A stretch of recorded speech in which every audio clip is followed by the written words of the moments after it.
आपको क्रांतिकारी हो। उन्होंने तब तक वो पहचान अपनी गुप्त रखी थी और कहा संत ने कि तुम बिजौलिया किसान आंदोलन जो चल रहा है उसका नेतृत्व जाकर के करो। तो वीर विजय सिंह पथिकी बिजौलिया पहुंचते हैं और उस आंदोलन का नेतृत्व करते हैं।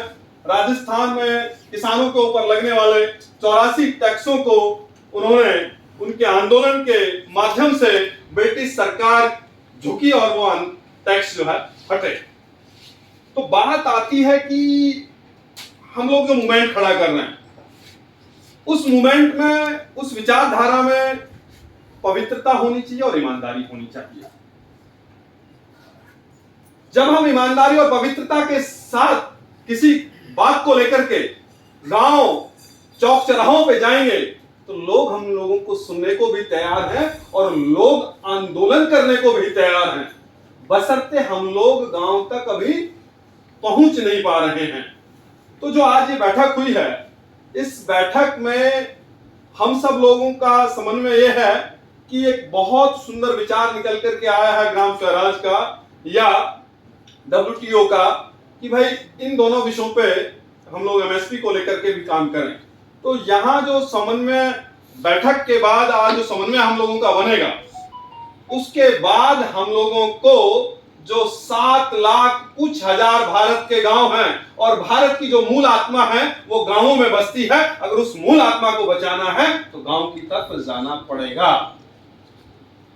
तो हम लोगों को गांवों में जाकर के सिर्फ कमेटियों का गठन करना और गांवों के लोगों को WTO के बारे में, MSP के बारे में और ग्राम स्वराज के बारे में संबोधित करना, क्योंकि गांव के लोगों को तो आज ग्राम पंचायत के बारे में नहीं पता। उनके गांव में 5 साल में जो पैसा आता है उस पैसे को भी वो अपने गांव के विकास में नहीं लगा पा रहे हैं। वहां ग्राम पंचायत का सचिव और ग्राम प्रधान दोनों उस पैसे को बंदर बांट कर रहे हैं। तो इसलिए हम लोगों को थोड़ा सा गांव के लोगों को जागरूक करने का जरूरत है। जैसे मेरा गांव जनपद बुलंदशहर में आता है, मैंने अपने गांव में निःशुल्क आधुनिक पुस्तकालय का निर्माण कराया और हम लोग एक ग्राम पाठशाला टीम चलाते हैं। आज लगभग 7-8 हजार गाँवों में हम लोग निःशुल्क आधुनिक पुस्तकालयों का निर्माण करा चुके हैं। गांव के प्राइमरी स्कूल की व्यवस्थाओं को बहुत बेहतर करने का हम लोगों ने प्रयास किया है। गांव की प्रधान जो थी वो महिला है, महिला सरपंच कभी घूंघट की ओर से बाहर नहीं आई।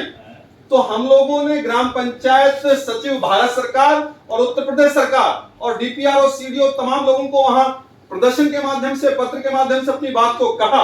उसके बाद ग्राम पंचायत सचिव और प्रधान पंचायत सचिवालय में बैठना प्रारंभ हुए। तो आज गांव के लोगों की समस्याओं को सुना जा रहा है और उनका समाधान हो रहा है। तो इस जो ग्राम स्वराज की बात है इसको हमें गांवों तक ले जाने की जरूरत है और मैं आप लोगों को यह विश्वास दिलाता हूं कि जो ये आंदोलन आज जो विचार यहां से प्रारंभ हो रहा है उस विचार में अग्रणी भूमिका में खड़े होकर के इस आंदोलन को आगे बढ़ाएंगे। जय हिंद, जय भारत। आप लोगों को बहुत बहुत धन्यवाद।